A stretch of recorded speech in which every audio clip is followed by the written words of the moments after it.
Hello and welcome to your daily dose of complete health with your local chiropractor, Dr. Patrick Hogg. Please like and subscribe for more videos. Good morning, this is your daily dose of complete health with your local chiropractor, Patrick Hogg. And have you ever thought about your stress causing your low back pain? Yeah, I said it. Have you ever thought about your stress causing your low back pain? Now, it's really interesting. A lot of people will coin stress in with stuff like their neck and their shoulders. When they feel stressed, they tend to feel that tension start to build up. But have you actually really looked at what happens physiologically when we get stressed chronically?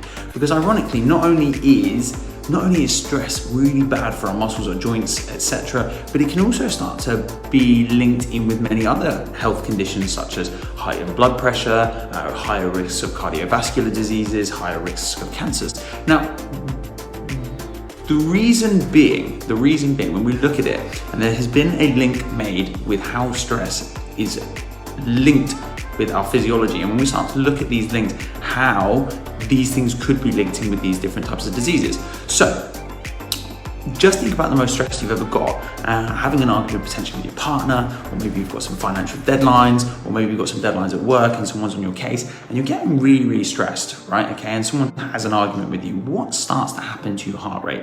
What starts happening to your breathing rate? What starts happening to your digestion system? What starts happening to your muscle tension and tone? It all starts to change based on what's going on. Now, the reality is that stress is actually good for the body when done in particular ways and in the right situation. In the sense that if we had stress because a tiger was entering the room and it was in the case that we needed to survive, stress would be the ideal scenario that our physiological system could switch on.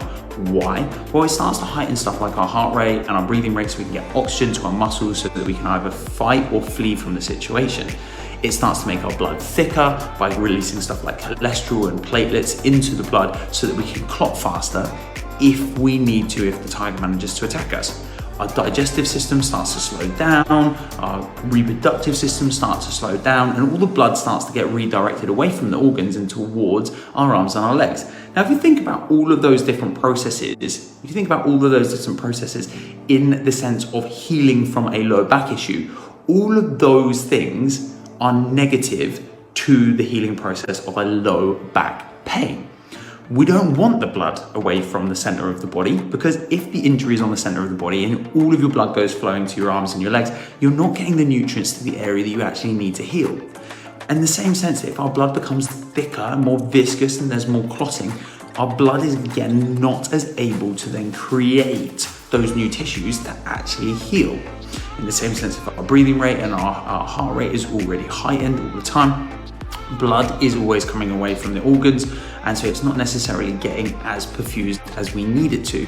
And so staying in these chronic states can start to lead to increased risks of heightened tension, increased risks of heightened levels of cholesterol and clotting factors in our blood. It can start to lead to things like irritable bowels, etc. And ironically, when you speak to people with stuff like irritable bowels and low back pains and a lot of other chronic diseases or heart disease, when they start to see their blood pressure or all of these diseases manifest at their highest, it's typically at times of stress. So you may not have coined stress as being a cause or linked in with your lower back pain, but actually it's not even just lower back pain that this problem might be linked in with.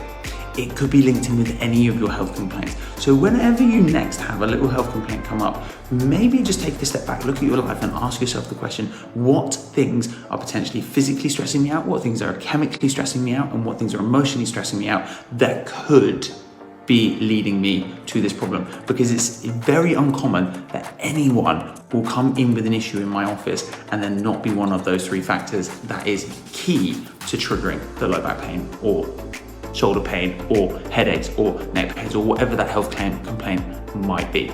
Just some food for thought. Patrick here from Complete Health. This is your daily dose, and we'll see you again very, very soon. Take care for now.